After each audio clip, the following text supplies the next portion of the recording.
This is the Beesotted Pride of West London podcast. We've had a bit of a break.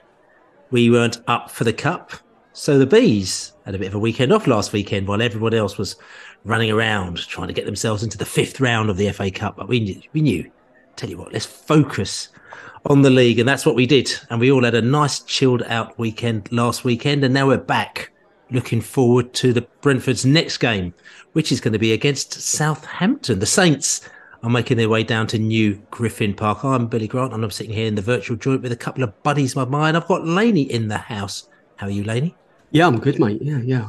I'm quite happy that I didn't have to do a Monday night in Derby. Let's be quite honest with you. And and the Saints are going to come marching into West London on Saturday, and hopefully they'll be as average as they've been in the semi-finals of the Carabao Cup, because they don't look brilliant. They still look okay-ish in moments, but we play anywhere near our peak, and we're going to be bouncing around at 5 o'clock, I think.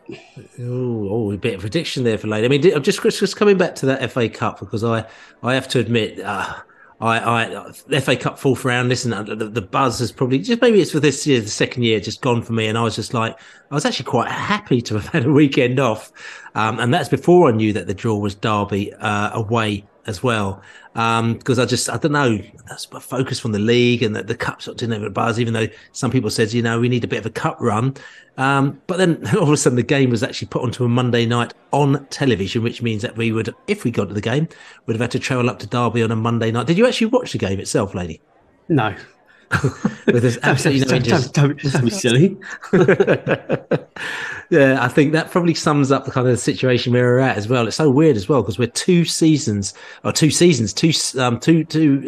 leagues apart from Derby County. Whereas I remember the first season that we got into the Championship, and we actually played Derby. It was almost like the final game before, the end of the season, where we all went up to Derby and we wanted to win, and they beat us in the end, and we were a bit gutted because we thought we were going to actually miss being in the playoffs. And we thought, oh my God, we're going up to Derby. It's such a massive side. They've got such history. This is amazing, us being in here. And we lost, and we're so disappointed. And now literally we are streets ahead of them, 2 seasons. I keep saying 2 seasons, two leagues apart. But anyway, I'm going to move on. They used to be a big club. They used to be a big club as well. I think, it's interesting. We were watching the Nottingham Forest versus Manchester United game as well, talking about big clubs. But anyway, we should move on. We've got Ali Mullaley in the house. Ali, how are you? I'm very well, thank you. I'm very well. Had a good week. How are you? I'm all right. I'm not too bad. How did you spend your chill out weekend last weekend? I didn't really chill out on my chill out weekend, because I spent all of Sunday racing from one child's football to the other. I think I spent most of Sunday standing in the freezing cold at Grassfist football. So it wasn't particularly chilled, I have to say, sadly. Much so I would have liked it to have been chilled. Did you behave yourself? I always behave myself, Laney. You should know that. All right. I just wondered. I know it's quite testing watching your children play football. It's difficult sometimes. I know. Well, the youngest one is now injured. He's got done his knee. So. Oh, all right. Yeah. That's not so good. No. That. Well, actually, I have to admit, like last weekend, same as well. You could relax a little bit more, because I find myself sort of rushing between 2 grassroots football matches and then getting myself down to Griffin Park on a Saturday morning. And it was quite nice to be more relaxed on Saturday. And the last few weeks, because the weather's been so bad, I've been the mad one who've actually tried to find alternative locations for my girls to play. And what a fluff that has been. Basically, I found all these dodgy pitches that have sort of accepted our game for the last sort of 4 weeks, and we won one of them. So we actually came back home on Saturday. We came back home, played 2 matches. We won both of them, and we're actually in the next round of the cup. So we're playing AFC Wimbledon in the quarter of the cup. Yeah, I know, which is a biggie towards the end of the month. So actually looking forward to that. The Panthers gearing themselves up for that. And talking of grassroots football, see QPR lost again at the weekend. Got hammered, didn't they? I'm quite surprised that you actually put your neck down that low, Laney, to actually kind of see. Did you get the binoculars out and look down? I've got a bad back at the moment, I have to admit. So I'm kind of I'm stooped, so I can see where they are. It's quite. when you're somehow looking they're still only 4 points or something off the playoffs. I can't quite work out how that's possible. They're 2 points away from their 15th place that they're going for. When you were looking down, did you sort of see their next crane looking up at you, Laney, by any chance? Yeah, snarling. They were snarling. Dear. Now, listen, we mustn't listen. We can all be back in the same boat, very, very soon. So we mustn't get to. Yes, but we're not at the moment. Yes. So anyway, listen, we were sitting down there. We did the pre-production meeting. It was a very, very short pre-production meeting. Which we thought actually we haven't really got that much to talk about. And the last game seems like an age ago. And like I said to you, we're going to play Southampton, and we'll talk about that in a little bit. But what we're going to talk about, obviously, the transfer window actually closed. Slammed shut. Yeah, get your terminology right, please. Right, it's slammed shut. And Brentford just did not very much. They did what they had to do. We looked at other teams like Chelsea and Nottingham Forest, and we just thought, tell you something, whatever they're doing, we're not going to do that at all. So we didn't have to get sort of, an extra stand built just for the players that we've signed, like, and a wide-angled lens, an extra wide, like a fish-eyed lens to take a photograph of all the signings, like Chelsea would have to. We didn't do very much business at all in the window, but were you happy with the window, Ali? Yeah, I mean, we got Sharda in. I think we all forget that because it was right at the beginning of the window. So I think he's looking like he's going to be a really good signing for us. We've given Matty Jensen a new long-term contract, which I think was really important. So, we've nobody's really come in for any of our players. We've not really had to get rid of any players that we would want to, well, not get rid of, but having to let go any players we would want to keep. And it's just, I'm quite happy. We've got some. Yeah, we've done. I think we've had a good window actually. Yeah, I mean, Laney, do you think that maybe we should have did a little bit more this window? Are you happy with what went down?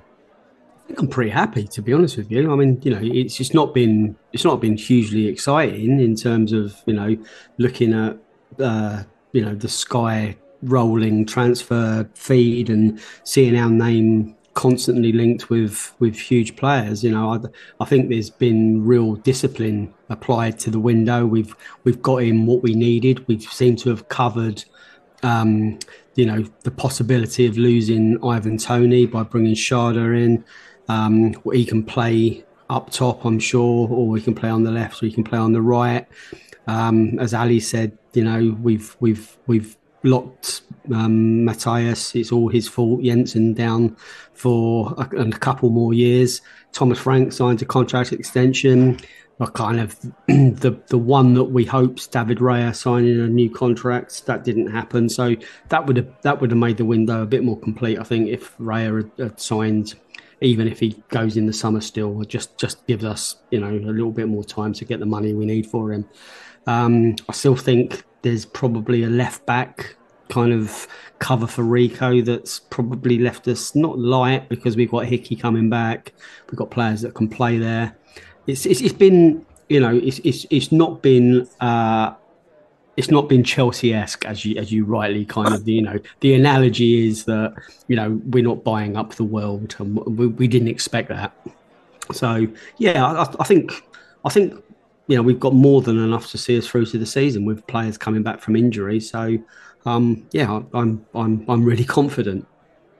Talking, I mean, I know I keep on mixing again, especially when you've got a very light week ahead of you as well. I keep talking, we're bringing in the Panthers, Barnet Panthers playing AFC Wimbledon. So, but talking about AFC Wimbledon, the link there, they're not very happy with us, are they, Ali? Oh no, I've completely forgotten who it was. We've taken a player. NYC. Yeah, that's right. Nathan could take it. Was it NYC? Was it NYC? Or is No, it was I don't think it was NYC. It was something. Anyway, no, it wasn't actually. Somebody who was injured. Paris Magoma. Yes, Paris Magoma. Yes, it's not gone down particularly well at all. But there is a bit of a reasoning for it, though, isn't it? As he said, it's because there's actually two players that we know, because we said Macoma there as well, didn't we? Yeah, it's Macoma. There was Paris Macoma that was the one that kind of caused a bit of the beef there, because there was an insinuation that we'd done it out of spite, or so, it was clear that he was doing a good job at AFC, and so we thought we should be upper league. And let's not forget that these loans of our players are there to obviously there's a benefit to the club that takes them on loan, and we hope they nurture them, look after them, and they give them an opportunity to thrive. We've done that so many times in our history, where we rely on teams up the food chain to lend us players that they can't fit in their team, but they can do a job for us. So, but ultimately, the parent club is the one that should benefit the most, and the player. And if we think, I'll give you an example, like Paul Merson. We had Paul Merson back in the day, and he was with us because he needed man's game time. So he came to Brentford and he shone. He went back to Arsenal. And he played a brilliant role in them winning the title twice. The almost invincible. They only lost one game in the season in 91-92, and he became a household name with Arsenal fans. We played a part in that, but when it was obvious he was too good for the level he was in, Arsenal took him back. So Beckham, he went out to Preston, didn't he? And there's examples throughout. Harry Kane went to Orient. That's part of the stepping stones to getting into like your first team of your club. If you're not quite good enough, but they know that you are going to be, you get loaned out. So that's really where we were at with AFC. They've had Marcus Fultz off of us. They've had Masbeck Sorensen. They probably had like 7 or 8. So for them to knock it back to us as if we're kind of mugging them off for taking our players and giving them to someone else, I just thought it was a little bit ungrateful. Yeah, I mean, again, I'm just coming back to it, and it sounds like, obviously we didn't do very well in our, our pre-production meeting there, actually coming up the day, but it was actually, like I said, to Paris Magoma as well, and it's NYC Nathan Young-Coombs as well. So we had 2 players down there that they were very happy with. It has to be said, they're very happy with them at all. Now the fact is. Magoma actually got injured. I think NYC got injured at one stage as well. He got injured, but Magoma got injured. Okay, so they sent him back to Brentford. He had his rehabilitation back at Brentford. He was, like I said, he was doing very well. Now the fact is, and this is fact, as we do, like when we put out the information there, we've always done our due diligence as we do. So just to let you know, so there was actually interest in Magoma, actually a level above where they were at. So there was League One interest in Magoma, and he let's just say that he was going to go elsewhere, okay, to a League One side, and he didn't quite happen, because what happened was his brother actually went to Franchise FC, MK Dons. I think he's a coach there, and as soon as he went there, Magoma went, I want to go with my brother. That's it. I want to go with my brother, and end of story. He just end of storied it, and he went with his brother. So he went with his brother to Franchise FC MK Dons. They saw it as, oh, this is a disrespect. He's just gone off, and he's just gone to our rival team. It's like leaving Brentford and going straight to Fulham. But that wasn't it was a situation at all. But also the other thing is, listen, and of course we understand as fans, because we understand about that rivalry thing. But, from a business perspective, with all due respect, I think the directors of football, even though they all understand it to a certain extent, I suppose when it comes to doing business, and if the player says, I want to go to this team, as opposed to this other Division 1 team that you're sending me to, are probably in a slightly lower position than where I am, and I'm going to be happy there, and I'm going to be with my brother, and they've made a deal and an offer, and they're going to pay a certain amount of money, you're going to just go with what's going to make the player happy if you think it's the right move. So I can understand it. I can understand all my AFC Wimbledon friends are really unhappy, and they're unhappy with us. But, I think you've got to kind of look at it from a business perspective, from of course, from Brentford's perspective. Like, Let's hope his brother doesn't go to QPR, eh? Yeah. did I mention Marcus Force? They had Marcus Force off of us for a bit as well, didn't they? Yeah. So they've done well out of it. I mean, and it's not being big time, Charlie. And again, we remember when we had to rely on, under Andy Scott, we had like 10 loans coming in a week, didn't we? So it was a time where we relied on that kind of conveyor belt to prop us up. Fortunately, recent history is we don't do loans, and we're in a fortunate position. We can afford not to rely on loans, but I think that's the way forward. It's like your players are your players, and you're there to cultivate players for other people. Yeah, and also the other thing is, I think what we realised is, because we did have the loans, and we to a certain extent we relied on it, and it worked well for us.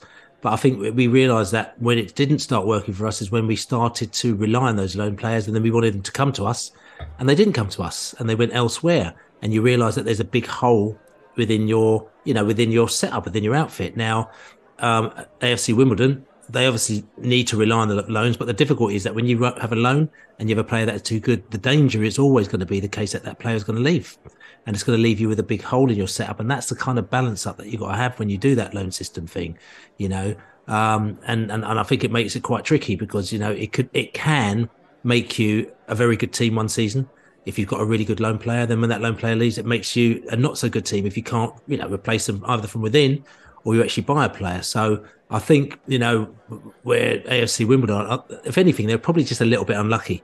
They had the injury.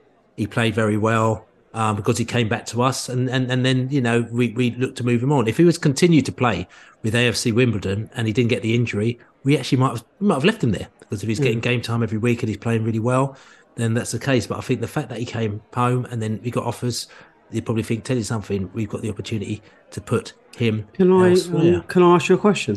Yes. I'll ask you both a question. Ali, I'll go Ali first. Oh, don't ask me another question I can't remember the answer to. For God's sake. No. It's not a quiz question. And don't. Is it a question of the week? Not necessarily. It's just a question.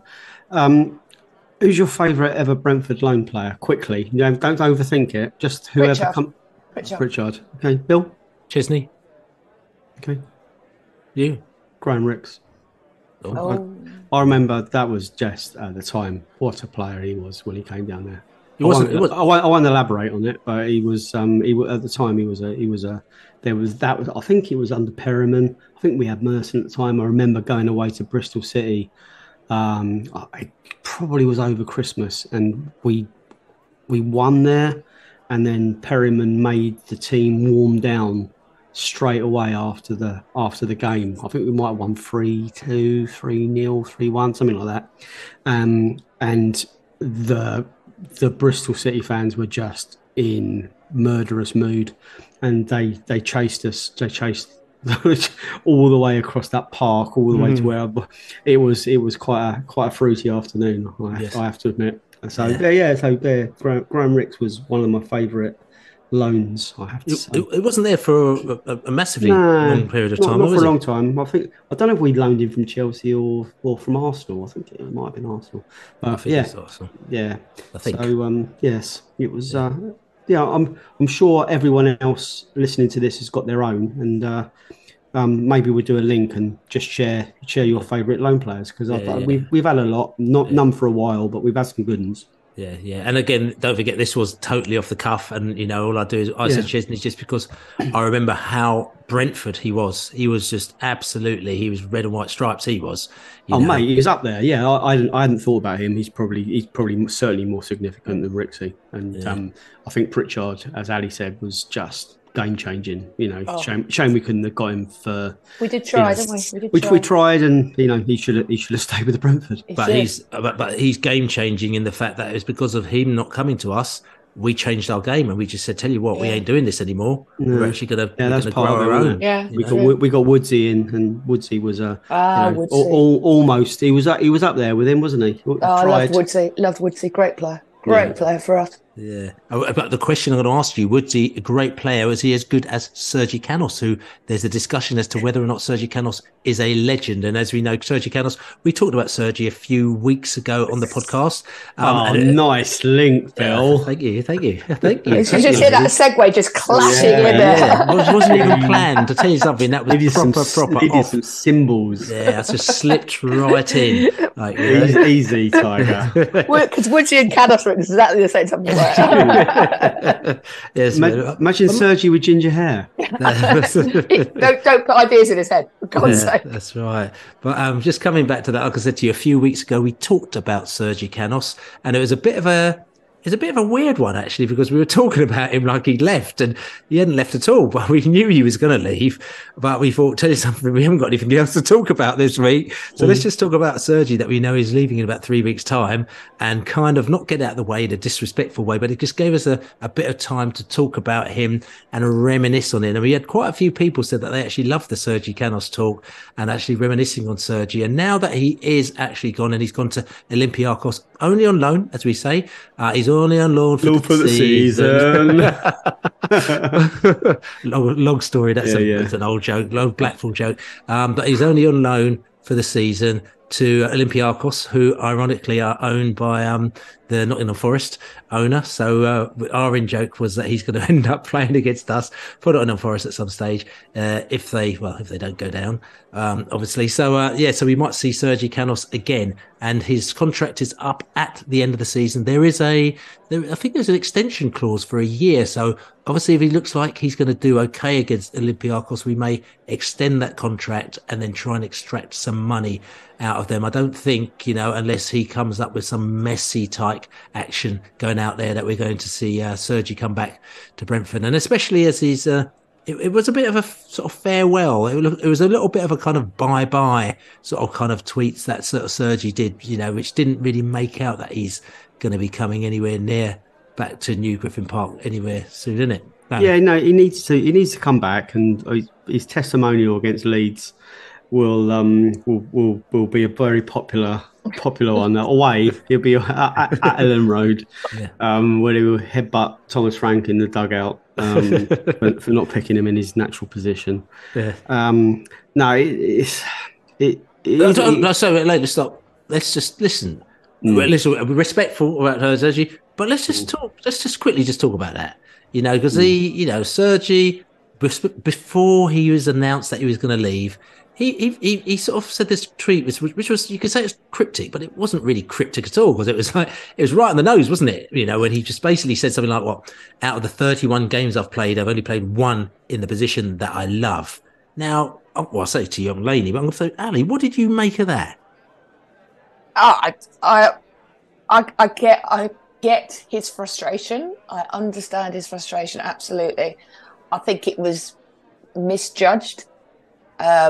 If nothing, because it gave the usual, if nothing for no other reason, it gave the usual suspects a chance to start a pile on social media, which is never pleasant to see. But I just think he just needed to keep quiet. There's obviously been some, for me, or everything points to there's been some sort of falling out between him and Thomas Frank, that we all never probably know what happened, but there's obviously some sort of falling out that's gone on in the last few weeks, which I suspect stems from his frustration at not playing. I think for me it was ill-advised. I mean, he's entitled to say it. I get, football player is frustrated at not being able to play football. Completely get that. I think it was a little bit ill-advised, misjudged, but, I see where it came from. Laney. Look, I think because we're a podcast and because we're unofficial and because we're a fanzine and we've always said things as they are, which we try and say things as they are. I think this isn't about Sergi Canos. He's been an incredible servant for the club, and he's been part and central to the club's rise. And you can argue that we wouldn't have got to the Premier League either as quickly, or we wouldn't have got there at all without his input, or he helped raise the bar, or he helped push on players around him because of his infectious enthusiasm. and his hairstyles. But this isn't about Sergi Canos, and I think Sergi Canos should play wherever he's asked. And it was always inevitable that his time was going to come, and he's 25, 26, 27. He's still a young man, but we shop in a very, very kind of young age group now, where between 19 and 22, and if you're above that, you're too old for us to sign. We can offer you long-term contracts and what have you. Being brutal, he's had his day, and that's not to say get rid, and that's not to say he couldn't contribute more, but there was always going to be players that were on the rise that were always going to be picked in front of him. And I to be honest with you, I think the turning point came against Leeds at the end of last season, where he scored a goal, he took his shirt off and got a booking, and then he took a red card seconds after that. And that kind of showed it really was about him in his eyes. And that decision that cost us 10 million quid, because we didn't get maximum points out of that game, and I just think. Oh, sorry, and just to explain, it wasn't quite 10 million, but it was about 4 a lot or 6 of money. million. Yeah, and the reason why is that because we finished, I think, 2 or 3 places lower than we could have done. And every place that you finish in the Premier League, you get an extra few £1,000,000. So because we didn't finish. And basically, we didn't relegate Leeds, which Thomas Frank absolutely, and I can tell you this for absolute fact, he hates Leeds. He really, really, really, really, really wanted to win that game and put them down. He's not alone in that sentiment, to be fair. No, certainly not. Certainly not. I think the disrespect they showed him, he wanted to put them down. So that didn't happen. And also, we didn't finish, 3 places higher, maybe, which means that we lost out on about £6 or £8 million, which was, which is another player. Really, well, it's him. It's his worth, and I thought, I think at that stage decisions were made. Right, okay, sometimes there's just a split second where you make a decision or that goes forward, and I think that really was one where the powers that be kind of go, okay, we need to move on from this from him now. And that's not to belittle, that's not to undermine, that's not to detract, that's not to dilute anything he's done for Brentford Football Club. There's an incredible video that's been put up there by Tommy Frank about it's a YouTube montage of his Laney. I'm sure it's going to be taken down at some stage. I'm sure some grass is going to grass him up, but it's great, and we've retweeted it, and well done Tommy Franks for doing that. And it shows you some of the incredible things he's done for our club, and it's one of the highlights was you collaring him on the train platform at Burton, where it wasn't just Bill, it was everybody. Well, Bill recorded it, poor guy. Yeah, I think. Well, that's but that's moments like that helped him fall in love with the club, and that won't change, I'm sure. No.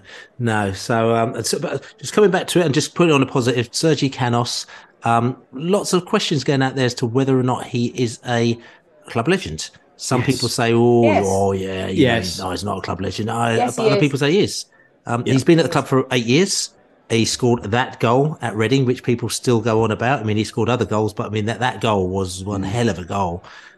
He wore his heart on his sleeve. He played for a number of different managers. Well, actually not a number. He played for a couple of different managers. No, he played for 3 or 4. Three. He came. Dijkhuizen, Smith. I don't think he was Dijkhuizen. Yeah, no, he did. He did. He did, didn't he? Yeah. Start of that season, he came on loan. Dijkhuizen, Carsley, Smith, Frank. Thomas. Yeah. 4. Yeah, so that's 4 managers that he's played for, which is a lot, in that time. He's a senior player in the club.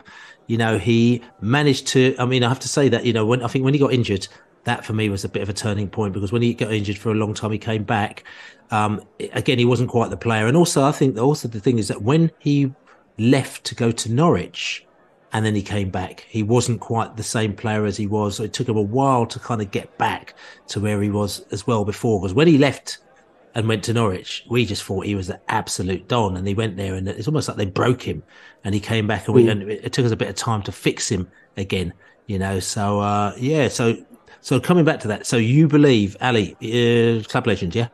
Oh, absolutely, 100%. You know, if only for the reason that he scored our first goal in the Premier League. If you take everything else out, that is enough for me just to have done that, because that is just such an iconic moment. But you know, you could just go back through his whole time with us, and you know, there's so many special moments, from the goal at Reading, the hat trick against Cardiff, the first goal in the Premier League, that goal away at Leeds where he just goes to the Leeds fans and points at the badge and does a whole Malpo thing, which is brilliant. We all love that. And the fact that he's so engaged with the fans on every level, not just, you know, the match day crowd, but he did fantastic work with the Sports Trust, and many of the players do fantastic work with the Sports Trust. But you talk to anybody in the trust or anybody who's done any work in the community with them, and they say he's the nicest, most helpful guy, you know, out there. You know, he can never do enough. And I think, you know, and he always gave 100%. Now, you know, maybe we're beyond the level where his 100% and his best isn't quite good enough, but you can never, ever knock a player who gives their best. If their best isn't good enough, so be it. But he's always given his best. I don't think there's ever been an occasion when he's got on that pitch and he hasn't given his absolute best. And, you know, he would have spilt blood on the pitch, you know, if he had to. I think it's a shame he's not gone out in a blaze of glory. But, you know, times change. We move on. His time had come to move on. I think he knew that. I think we knew that. But absolute legend for me, no doubt about it. Yeah. So listen. So I'm going to ask sort of one final Sergi Canos question. He's gone to Olympiakos, who's owned by Evangelios Marinakis, who is the Nottingham Forest owner. Laney, what is the percentage chance, right, stats wise, now we're going to talk, of Sergi actually ending up at Nottingham Forest at some stage? 74% is no, but I to go back to the legends, 100% legends. He is in the top 20 players, Brentford players of all time, of all time, and I have no appetite at all for the people that are slagging him off, because it is such a low shot. I can't think of any other player at the moment, or in my head at the moment, I can't think of any player that's worn his heart on his sleeve as much as Sergi Canos in his time at Brentford Football Club. And if that's not good enough, then fuck off.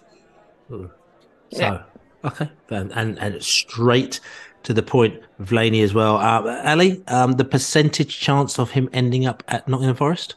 I've got a friend who's a Forest fan, and we were talking about this actually the other day. I would say 90%. I fully expect to see him play for Forest, next season. Fully expect it to happen. Sadly. And for me, I'd say 98.4% chance he's going to end up. Hedging your bets, Bill. Hedging your bets. That's right. And interesting, I was talking to my Forest chum, because, you know, I've got lots of Forest chums, and I was chumming it right up with them the other day, and I was talking about Sergi. I said, so I see you bought one of our players. He's going to be turning up for you. And they were like going, oh, and they looked at it, he goes, oh no, we only send Olympiakos our rejects. Well, we might bring him on if we get relegated to the Championship. And I just thought, oh God, don't even go there, Forest fans. Please don't even start going that one. Right, you know. So I don't think Forest are going to get relegated, by the way. I've said that. I just don't think they're going to get relegated. You did say that, you know, you've not always said that. They're not going to win the Caribbean Cup, though. No. I've said it all before. But I think I said it more of hope, because I want to go back there next season more than anything else. But they're not going to win the Caribbean Cup, because they're actually losing 1-0 with Martial just scoring now as well. But anyway, bringing it up on a high, we've got JB, and JB has always got some facts and some funk about everything, and he's given some really wonderful Sergi Canos facts and funk. Okay. Ready for this? I told you it was coming. Woo! JB, and he's ready to stock it to you one time. Get it! Hello, Jonathan Birchall back again. We've all seen many players come and go at Brentford, but some leave more of a statistical mark than others. Over the last 8 years, Sergi Canos has become one of those. His first game on loan was under Marinus Dijkhuizen at Leeds in September 2015. He was a sub for a sub, as he replaced Philip Hoffman, who had already replaced Marco Dergacin. In the very last first-team game at Griffin Park against Swansea in the 2020 playoffs, he, along with Josh Da Silva, were its final substitutes. He scored a hat-trick away at Cardiff in December 2020, one of only 29 away league hat-tricks we've ever had in our history. He scored the first 2 goals at the GTech in the 2-2 pre-season friendly against Oxford, and missed its only penalty to date. He scored the first open play goal in front of fans at the GTech against Blackburn. He was the only player to play a part in all of our league and playoff games in our championship promotion season. And probably most memorably, he scored our first ever Premier League goal. He also scored our final goal of that first season, one of only 7 players to score the first and last goal of the season. It transpires that will be his final goal for us, where he can claim the dubious record of being our first player to come off the bench, score, and then be sent off. His Arsenal goal was the second time he'd won goal of the season, following up on his effort at Reading in 2015-16. He made just over 3/4 of his starting appearances as a winger, with 23% as a wing-back. 90 of his 249 appearances were as a substitute, but to good effect, as 8 of his 36 goals were as a sub, making him jointly our most prolific super sub. Those 249 appearances also rank him at number 32 of the over 1,000 players who've ever played in the league for us. Exactly 6 years since we signed him permanently, then as our record transfer fee paid, he's off to a new challenge.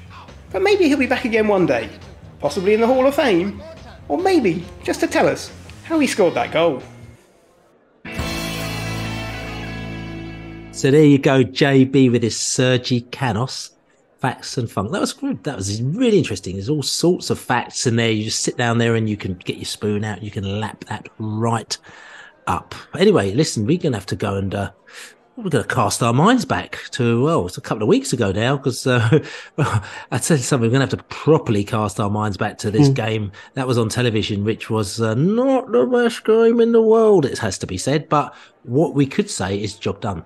Brentford did what they had to do. They went to Leeds United, and we didn't lose. We did not lose. We did not let any go. What was the aggregate score, Bill, over the aggregate score? Well, I think if you take the aggregate score, being European champions, like they do aggregates, don't they? They do. They do aggregate scores indeed, and it was 5-2 to the mighty Bees over the 2 games, which is so we win the European Cup. We Yes. do. Yeah, We're the champions of Europe. That's right. So we beat Leeds over the 2 games, and over this game we just did what we needed to do to ensure that we didn't lose. It was to be honest, Leeds on a Sunday is a bit of a funny one. You know, it's quite a long way, and you know, and it's not necessarily the most sort of welcoming of places. It's all right, you know, they're not negative, but it's just not kind of like a warm place that you go to. It's not like Newcastle or Forest or all these other places, which are great. It's kind of just like one of those places where you go, you have a little drink, you meet your mates, and then you go to the game, and then you go home. But it actually wasn't that bad. Actually, I had quite a good day. Actually, I think probably started off because we actually found a pub that opened a bit earlier, so we actually got in the pub at 11 instead of 12 as well. Met a few American bees who have hooked up through the old Beesotted social, beesotted.com/global as well. So a few of our American bees actually came out and hooked up with us in Leeds as well, which is nice for a few little drinks. So that was quite interesting. And like I said, we had a good little pre-match, and then the game, the atmosphere was actually all right in the stadium to start off with. Then it got a little bit worse. Leeds obviously started singing "Champions of Europe." We are the champions of Europe, because they are the champions of Europe. Awesome. And then no one scored any goals, and then we went home, and I got on the train and went to the Jazz Cafe and watched Hazard, which made it a full-on day for me, actually. But you watching that game yourself, Laney, did you think actually we just did a job, what we needed to do, or did you think this is a little bit under par? I didn't think it was as bad as some people said. I'm not taking a big swipe at the whole sort of like the big out there. I was quite happy with the point, to be honest with you. I went into the game not fearful, but you know, I'm just well aware of what Leeds can do. I mean, they don't seem to do it every week, or they don't seem to do it any week. But I know that they're fundamentally a decent team that just for whatever reason can't can't fire on any cylinders some weeks. I know we pick some of their players. I'm sure there's some great potency there, and I thought. I thought that we could have been really under the cosh, but at no stage really did I think that the game was going to slip away from us. And we had a shot. We wasn't on target, but we went for it. We went for the jugular from the off, and we had a shot after 5 seconds. And although Ivan Toney wasn't at his pomp. He was always causing problems. It wasn't a great game, but it certainly wasn't an awful one. And I predicted a point. I said 2-2. It was a draw, and I would have taken a point before the game, and I was happy with one afterwards. So yeah, I wasn't crying. Yeah. And I'm going to come to you, Ali, in a minute, but I'm just going to pick up Laney's point about the shot. We had a shot very early on, but the fact is that we were never going to win that game. The reality is, though, Laney, we were never going to win that game, because to win the game, you at least have to have an attempt on target, and we had 0 attempts on target. I mean, Leeds had 5 attempts on target. We had 0. They had one off target. It depends. I mean, Jensen had that shot that looked like it was on target. I just depends where you get your numbers from, but it looked like it looked like the shot was on target and it hit the defender's head. It wasn't great. It wasn't. Brentford weren't at their best, but it wasn't a million miles away from the West Ham away performance. To be honest with you, but we got their lucky break at West Ham. It didn't happen at Elland Road. There wasn't a lot in it. But again, when we do the stats XG wise, I mean, the game, if you look at it from that perspective, was a bit of a stinker. Leeds XG 0.4, Brentford XG 0.25. Lots of tiny little dots sort of in the area, which obviously kind of didn't go anywhere near the goal. So it's I'll tell you what, Bill, it's got 0-0 written all over it. It's got nil all written all over it, I'd say. But also, what I'd say is that it's one of those games where just maybe sometimes just things don't go right for you in a position up front. And, listen, defensively, I think we were cracking, but just up front, it just wasn't really happening. Ali, your thoughts, your day out? My day out was actually in Great Yarmouth in an OB truck, watching it on a laptop. Yes. But it's just, I have to disagree with Laney a bit, because I think it's a long time since we've created so little, isn't it? I mean, I can't think of anything much that we really created in that game. I thought defensively we were pretty solid. Likewise, I would have taken a point before the game. I would certainly have taken the point after the game. But yeah, I think if you were a neutral, it was probably a horrible game to watch. Yeah. And you probably would have got to the end, to be honest, because, there was just very little creativity, and a lot of that was due to Leeds trying to play the whole game at 5,000 miles an hour. And if they haven't got a better plan than that, then I think they're going to struggle to stay up, if I'm honest. But yeah, it wasn't our best performance. But if you that's what they, the old adage about good teams. If you get points when you're not playing well. So I don't think we played particularly well, but we got a point, and I'm happy with that. Yeah, we're happy with that. We're eighth, 9th exactly in the Premier League, and we haven't lost for 4 months. And you're not going to win. You're not going to win every week. You're not going to win every game. You're not going to play at your best every game, and it's just how it is over the course of the season, isn't it? So, and you have to imagine as well. Top performers according to who scored. David Raya, he pulled off a couple of really good saves. Actually, he got 8, and then Koch and Laney and Ayling. I can't remember. I think my daughter said to me, "I can't believe Ayling's still playing." I'm like, "Yeah, he's still there." So they got top players for Leeds. Then we got Mads Roslev and Christian Norgard, who just came behind them on the top performers chart as well. Just quickly going through the summary, okay, because we're going to move on from this match because, like I said, not a lot didn't happen. Leeds were effective at creating goal scoring opportunities from long shot situations and also from the flanks. Brentford actually had no significant strengths at all.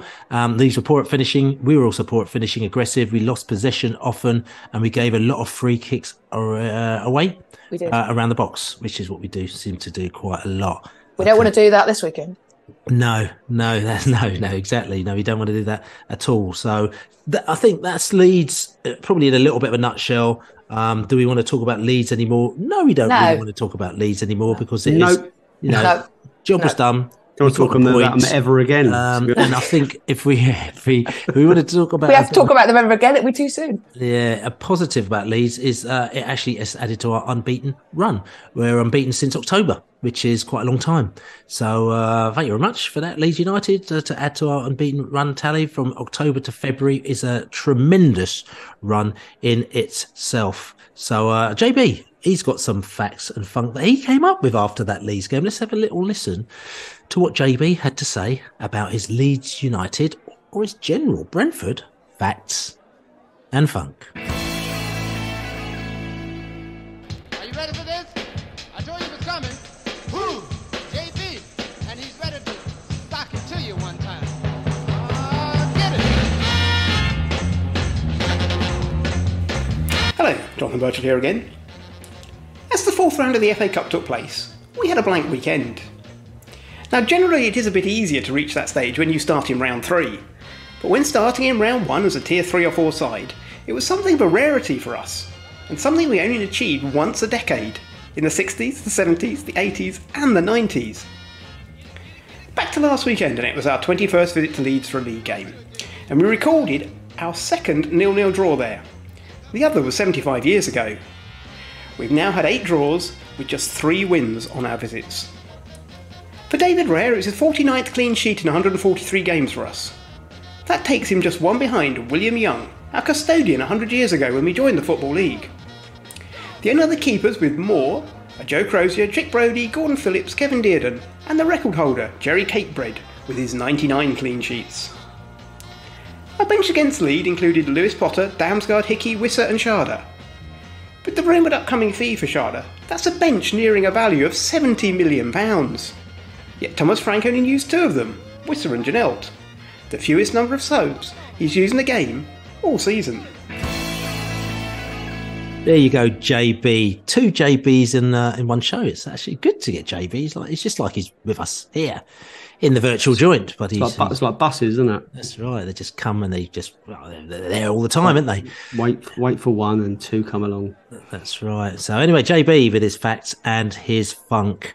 And we've got a funky team coming down on Saturday. We've got Southampton coming down to New Griffin Park for I think it's the second time, actually, the Saints. They came down last season and we dispatched them quite easily, actually, last season. And maybe that was a sign of things to come for Southampton, because at the beginning of the season, they gave us a right good whipping and they looked like a decent team, but they kind of petered out towards the back end of the season and they don't seem to have got much better since.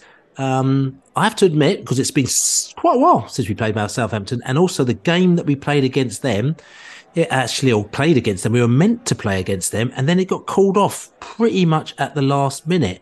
I believe it's because it was the Queen's death, wasn't it? So that game got called off, and I've still got the ticket actually upstairs, all the tickets for that, and it's really funny because you've got the ticket, the physical ticket there for that game, but we've got no idea when that game's going to be played, pretty much like that. And, talk about this and the Manchester United game as we're sitting there watching Manchester United beating Forest 2-0 now, 5-0 in the Cup, which means they are definitely going to Wembley, which means that our game is going to be definitely off on the 29th. Is it 29th or 20? The last weekend in February, our Man United game is off. So we got another free weekend that weekend. And we have got no idea when that game is going to be played either, but it's going to be a midweek game, which is going to upset a lot of people because they won't be able to get to the match. But anyway, coming back to the Southampton game, like I said to you, we didn't play them at the beginning of the season. So this is the first match against Southampton. And we need a little bit of a refresher about Southampton because we've got no idea what's been going on there. Why have they slumped so much? Because they were the textbook side, Southampton, the side that teams like us said we want to be like them. Is it just a temporary blip? We got Rasmus Ankerson over there as well, and he's been doing things over at Southampton. Are they very happy with him? We don't know. We're going to go over to Tom at Saints FC podcast. He's going to give us the lowdown on Southampton. Hi there, and it's nice to join you on the Brentford podcast. My name is Tom Parker. I'm part of the Saints FC podcast, and looking ahead to our game on Saturday against Brentford. It's going to be interesting. I think the season, if I was to give you a very quick summary, not positive. Bottom of the league, and really looking poor in defence, looking bad in attack, looking disjointed in midfield, looking like a goalkeeper who is very young and may be very talented one day, but is not probably quite ready for the scale of the task he is. And I think it's just been the season has gone from bad to worse. We lost our manager, Ralph Hasenhüttl. We took the World Cup break to bring in Nathan Jones, and to be honest, he's come in and we look, if not worse than before, then certainly not improved. So it's not a positive, happy time in Southampton land at the moment. I think it's safe to say, particularly when a lot of other teams are looking strong. But, onwards and upwards, out of the League Cup now, so we can focus on winning the FA Cup and climbing up the league table. Obviously, we've been through that manager change, which I mentioned. Bringing in a manager who, unproven is probably one way to put it, out of his depth is what others would say, makes some baffling decisions, that's for sure. Nathan Jones from Luton. Difficult. I don't think the jury's out. I think a lot of Saints fans were underwhelmed by the appointment, and I think a number of the games we've played so far, despite a good win away at Everton, great win in the League Cup against Man City, a lot of fans are unhappy still with the appointment. He makes some very strange decisions. For example, in our semi-final against Newcastle, he moved. We had a left back who played at the weekend, scored twice against Blackpool in the FA Cup. He gets dropped. So Nathan Jones can bring in a right back who he's just bought from Burnley, who's never played in the Premier League before, never played in big games before. Brings him in the biggest game of the season, puts him at right back, moves our very good right back Carl Walker-Peters to left back. Brings in Jan Bednarek at centre back, who's played 40 minutes in the last sort of 5 months or so, most of which on loan at Aston Villa, where he couldn't get Smith. Drops our best centre back. It's very odd. Nathan Jones land is a very weird parallel footballing universe where all the things you think he would do don't really make sense. So I think fans are unhappy. I don't think fans are particularly confident, and I don't think, apart from the transfer window, which I'll come to shortly, we're not looking too good. So not great. And I think part of that is because we've kind of lost what we stand for, what we believe in. We've stopped the kind of pipeline of talented young players coming through the team from the youth team. If you look, only James Ward-Prowse is coming there. We've also really stopped that great pipeline of very talented transfers being brought in. We had years of the Van Dijks, the Wanyamas, even like your Ricky Lambert, Sadio Mane's, and we just don't seem to get it right when it comes to bringing players in. And perversely, the more we spend, the more we get it wrong. So we've kind of lost our identity, and obviously Rasmus Ankersen has come in, and him and the owners of Sport Republic are trying to forge a new identity. But I mean, part of that is transfers, and part of that is managing the squad. And we went into the season, and we've only just signed a couple of players, which I'll come to, but we've not had a quality striker. We've not had a quality Premier League striker for our third season now since we lost Danny Ings, and ultimately that's Rasmus's job, isn't it? That's his job. That's Sport Republic's job, is to give the manager the best possible team that he can and give them the best fighting chance. And I think I feel sorry for Ralph Hasenhüttl, our previous owner, because he obviously didn't enjoy that level of support from the board. Didn't get the players in that he needed. We're leading the line with Shea Adams, who works really hard, scored a great goal against Newcastle, but isn't the deadly striker that you need at this level. So it's a bit of a bad time. Overall it's not positive. And if you look at how well we're run compared to how well a club like Brentford is run, and how efficient and how unified and how much structure there is, we appear to have lost our way a little bit.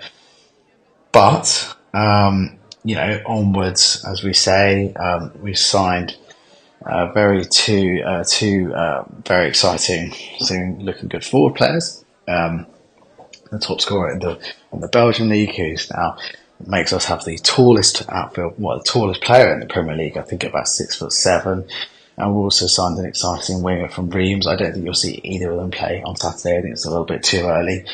But I think, in terms of the players that Brentford fans should be looking out for, I think Shea Adams will keep his place, and he's always good to watch. But I think the one, what I would say is obviously, I think Carl Walker-Peters is sadly going to be injured for Saturday's game. But I think the other player that's really exciting for us is Samuel Edozie, really dynamic, direct winger we bought from Man City.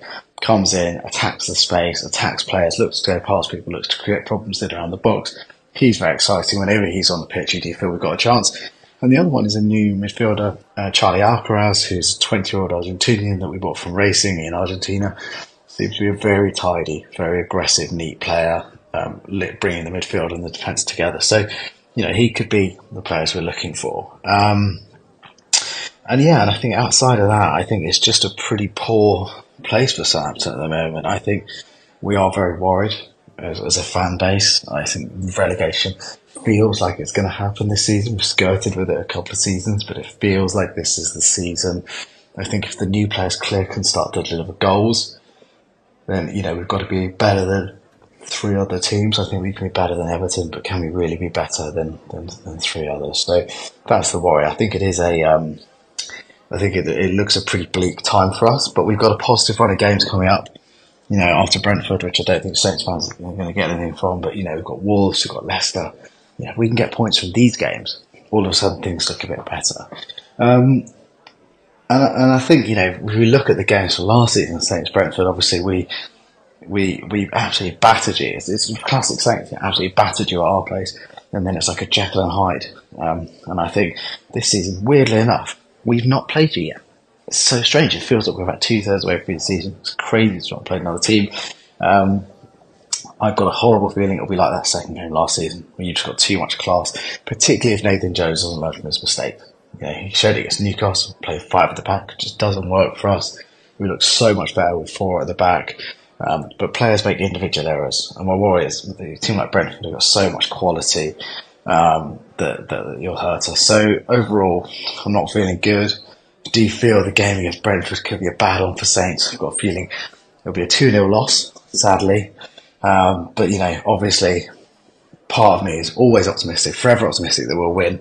And, my heart says a 1-0 Saints win with Shea Adams. My head says a 2-0 Saints loss with Ivan Toney bullying our big centre-backs off the ball. But, apart from Saturday, I think, we Saints fans would wish Brentford the very best. I think in Brentford we see a club that's really well run, that has the community at its heart, that scouts well, that has a real ethos that it sticks to, and I think that's what Saints fans wish their club was a bit more like. So, wish you bad luck on Saturday. I hope you lose heavily, but good luck for the rest of the season.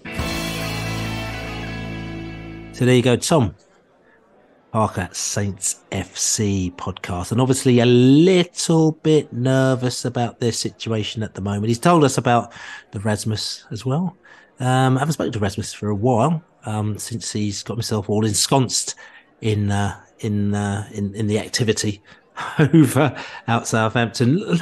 Laney, Southampton, I mean, are they really a bottom team? Yeah, they are. I have to admit, since they got rid of Ralph Hasenhüttl, who I thought was decent, it was like famine or feast with him a little bit. Nathan Jones has come in and he's done all right in the cup competitions. He's done better in the cup competitions. In the league, he's not really hit it. He seems to be installing some kind of discipline, but there's no kind of form coming from that. There's no kind of like regular. You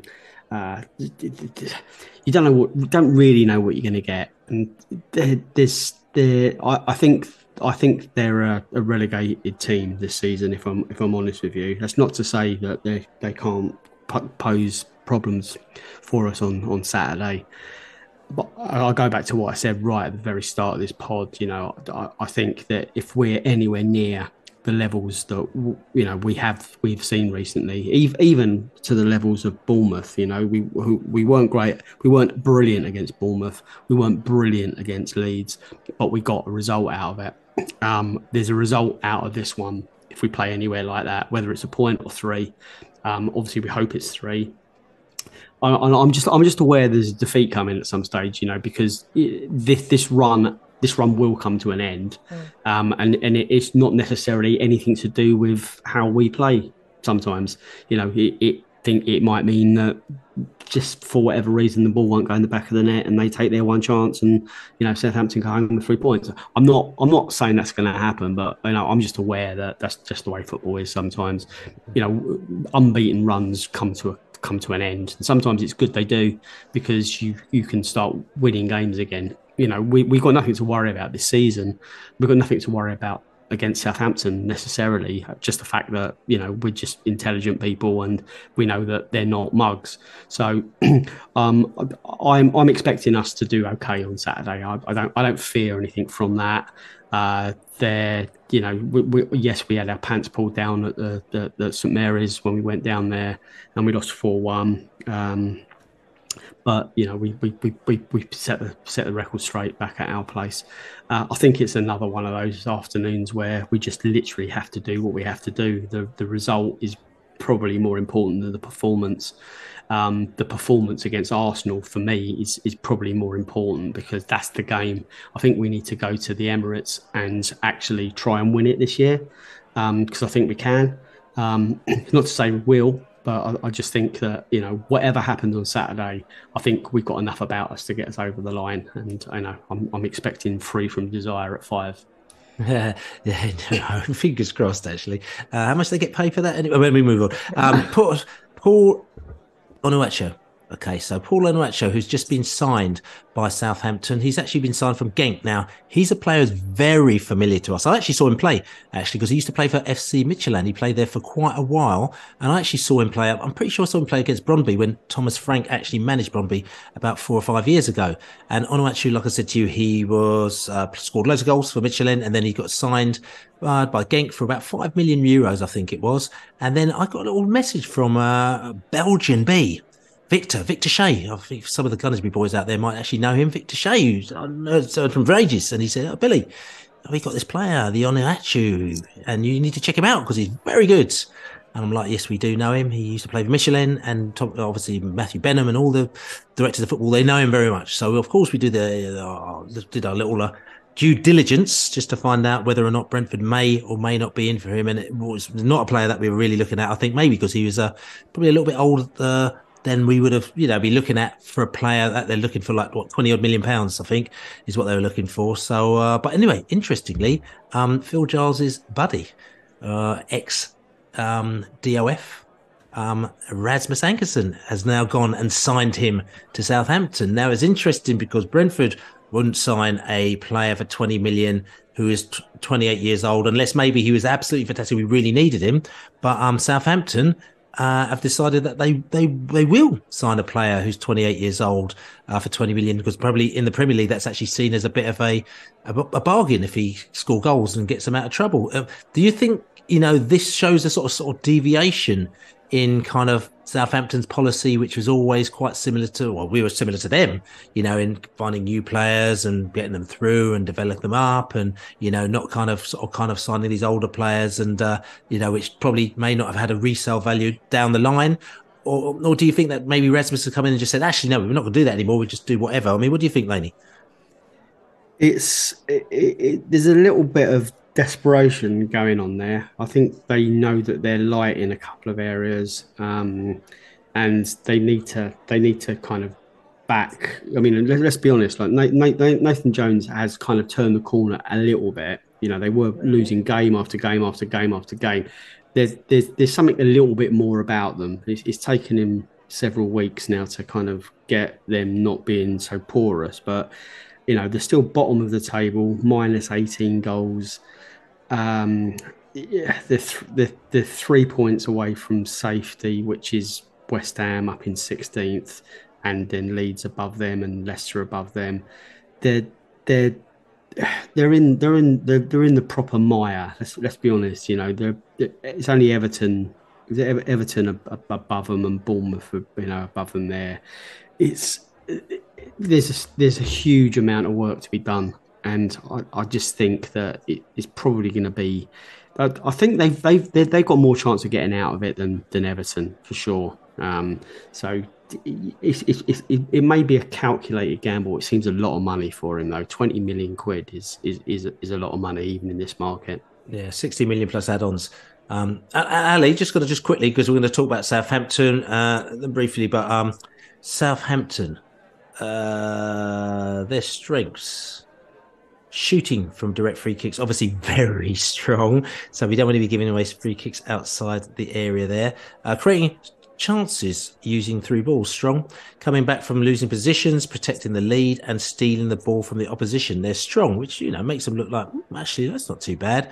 Where weaknesses, keeping possession of the ball, finishing, scoring chances, avoiding individual errors, and they're very weak. Defending against attacks down the wings. They take long shots, they have long balls, attempt crosses often, take a lot of shots, and they do rotate their first 11. Thoughts on that, Ali, coming into the weekend? I worry from our point of view about James Ward-Prowse because we do tend to give away quite a lot of have a tendency to give away free kicks on the edge of the box, and I do think he'll punish us. He has the ability to punish us. It's always a mystery to me that he's been at Southampton for so long. I was just having a look through their results actually since Nathan Jones came along, and they've done well in the cups. Obviously, they had that great win against City in the Carabao Cup, but they've not won in the league. They've lost to Newcastle.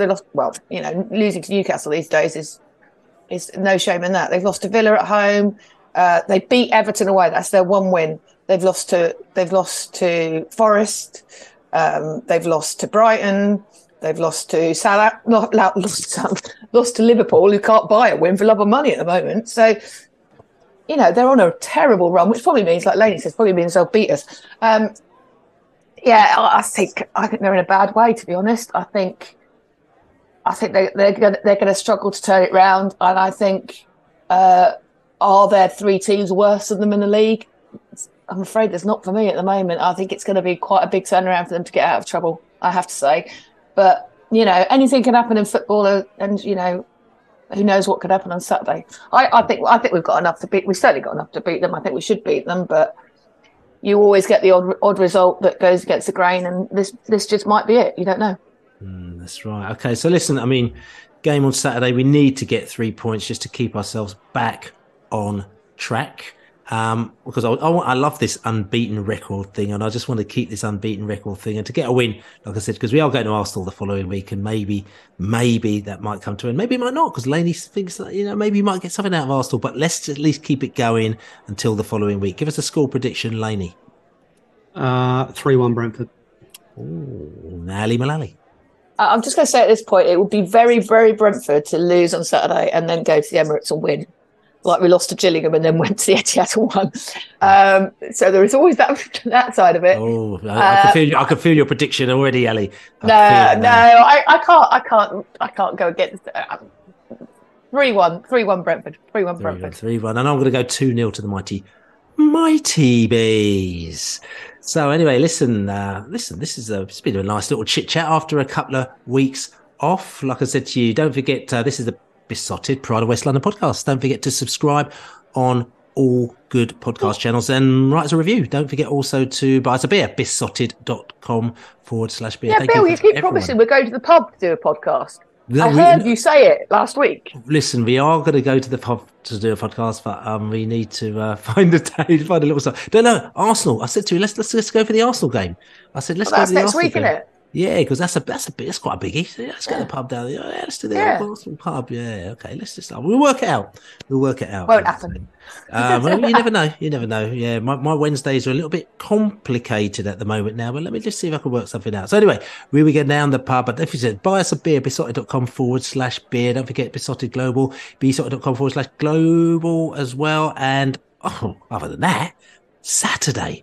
Oh yes, we've got the Israeli bee coming over as well. As you know, I flew out to Qatar via Tel Aviv, and I hooked up with the Israeli bee, and he said, I tell you what, I'm going to come to Griffin Park. So he's going to come on Saturday as well. So it's going to be great. So he's going to see the Israeli bee. He's going to be down at the Globe, having a few beers down at the Globe. And hopefully Paul from the Globe will be out there as well, have some beers with him, and other characters as well will be out there having a laugh. But it's going to be a big night as well. But like I said to you, my name's Billy Grant, and I've got the Laney in the place. Good evening. And I've got Ali Mullaley in the house.